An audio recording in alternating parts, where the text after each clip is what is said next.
Hello, YouTubers! It's been a while since I don't upload any of my videos, but I've been really busy. Uh, it's been crazy this year, which is good news for the business. But yeah, I haven't had any time. That doesn't mean that I haven't been brewing. I've actually been brewing more than a couple of batches, and I have also recorded everything. It's just the editing that takes time, and since I've been accumulating a lot of material, probably the next videos will be released in a grain to glass format. So that's good.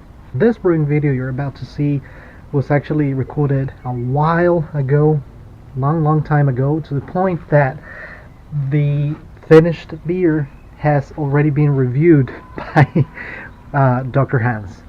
Well, first of all, it's actually over. The beer is over. It's a small batch, as you'll see, and it was just so good that I just finished it really quick. Dr. Hans Brewing gave me a very nice, positive review, fully detailed and very nice feedback from the beer, so you already know it's good. Not only in his opinion, but also in my opinion, this is one of my best beers ever. And I'm proud of this because of two reasons. One is, well, everyone is happy when a beer comes out great, which is the case. And the second reason why I'm happy, it's because, and it's actually the reason why I decided to brew this beer, is because my idea of what a Black IPA should be greatly differs from what is available in the market as craft Black IPA.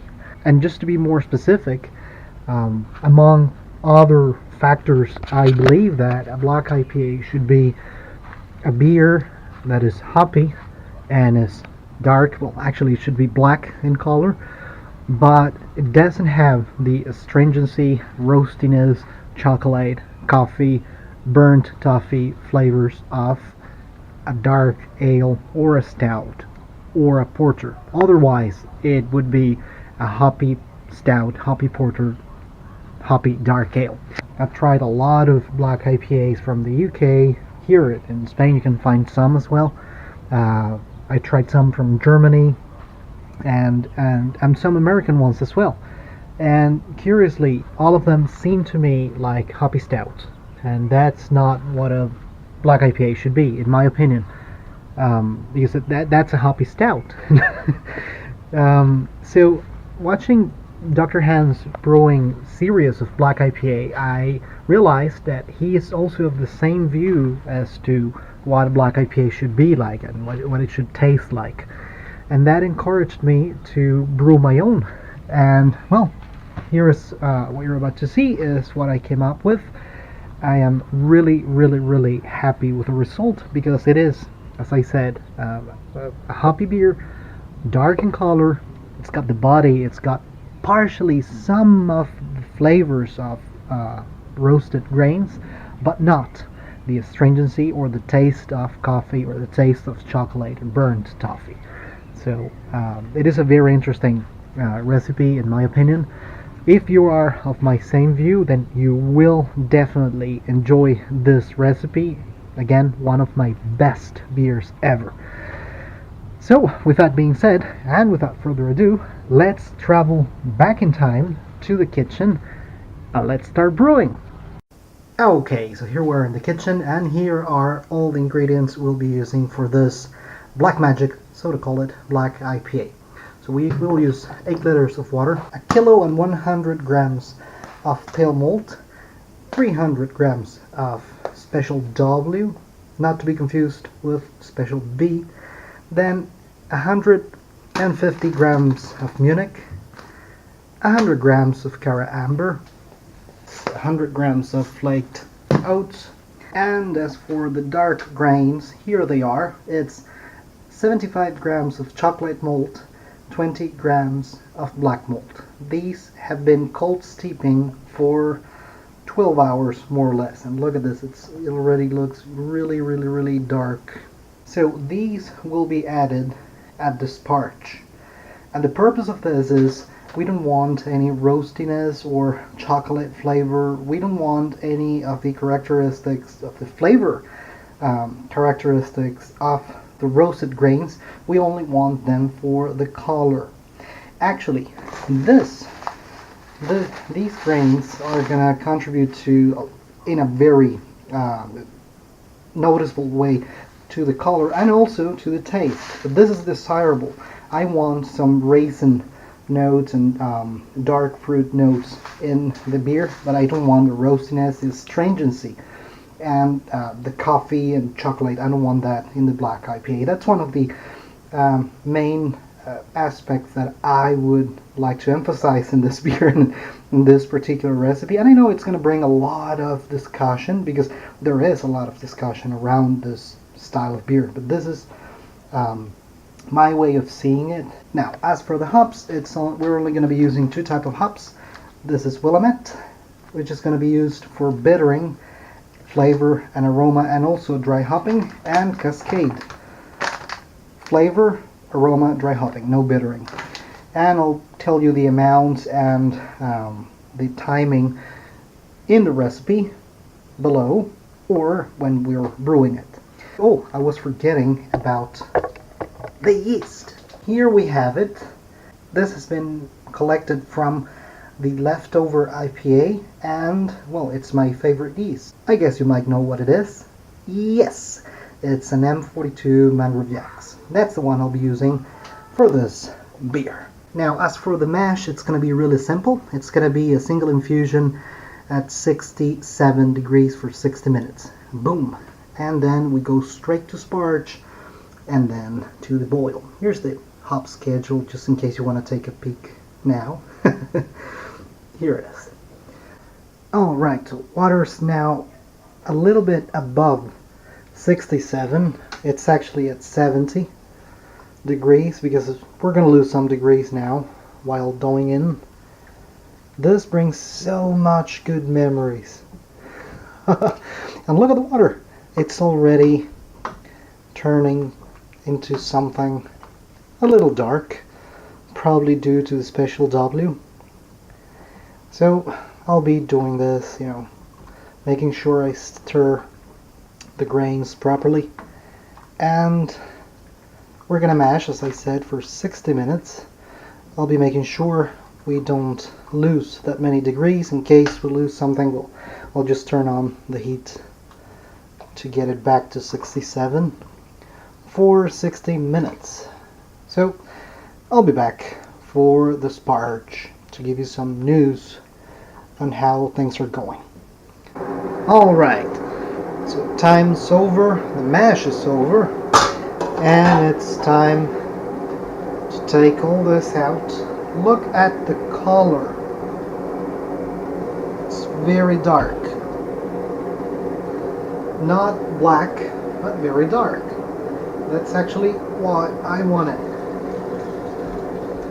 Because now we're going to make it black with the grains have been cold steeping. Look at the color. Really dark. It's dark brown. So here I've got the water almost ready for the sparge. It's now it's almost 2 liters. It's almost 2 liters, but if I need more than 2 liters, I'll just heat the kettle again. So now it's time to turn this to maximum power so that we gain some time while sparging. Water's ready now, and you've seen me doing this so many times that, well,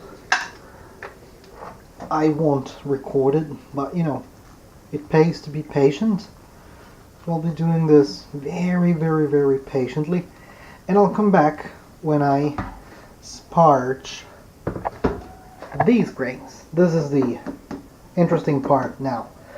Alright, so the sparge is almost ready, so I'm just waiting until I get the last drops out of this bag, and in the meantime I'm going to show you what I'm going to do here now.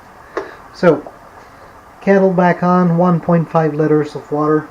I'm not sure if I'm going to use all of it, but just in case. So what I'm going to do now is I'm going to strain off these grains. You only get pure water, or colored water.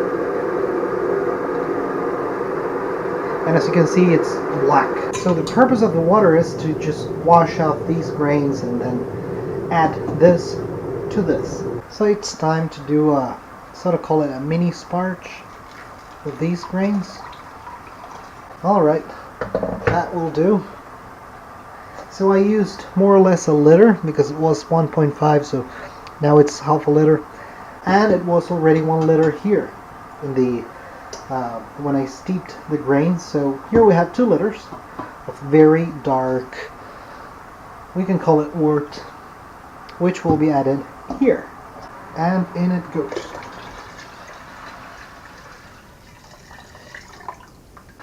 And as you can see, well, it's all very, very dark now.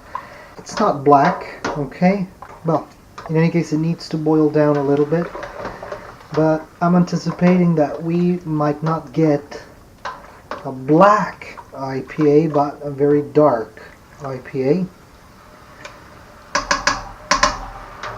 Which, in some way, it calms me down.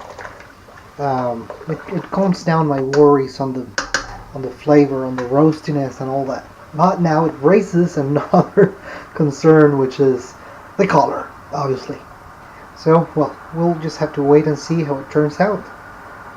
And I'll be back once we get a rolling boil for the first hop addition. Okay, so now we got the boil. And this is the first hop addition. This is 5 grams of Willamette. And in they go. And I'll be back in 40 minutes. Okay, 20 minutes before the end of the boil. And this is 6 grams of Willamette, 5 grams of Cascade. I'll be back in 5 minutes for the Proud of Luck. Okay, 15 minutes before the end of the boil. Time to add half a tablet of Proud of Luck. And in it goes. So I'll be back at flame out for the last hop addition. Okay, flame out, time to turn this thing off, and it's time for the last hop addition. This is 15 grams of Willamette and 15 grams of Cascade. So now it's just a matter of cooling the wort down to pitching temperature, and this will be it. Well, and as you can see, we've gotten quite a nice reduction of the volume after the boil. The color is still not black. I would say it's very dark brown, but not black. So we'll just see how this whole thing ends up. Okay, so now the wort is at pitching temperature, and I just poured off the upper content of the slurry, which is actually beer. I tasted it. It tasted really good. So now what I'm going to do is I'm going to pour this here, and then that will go in here. And here it goes.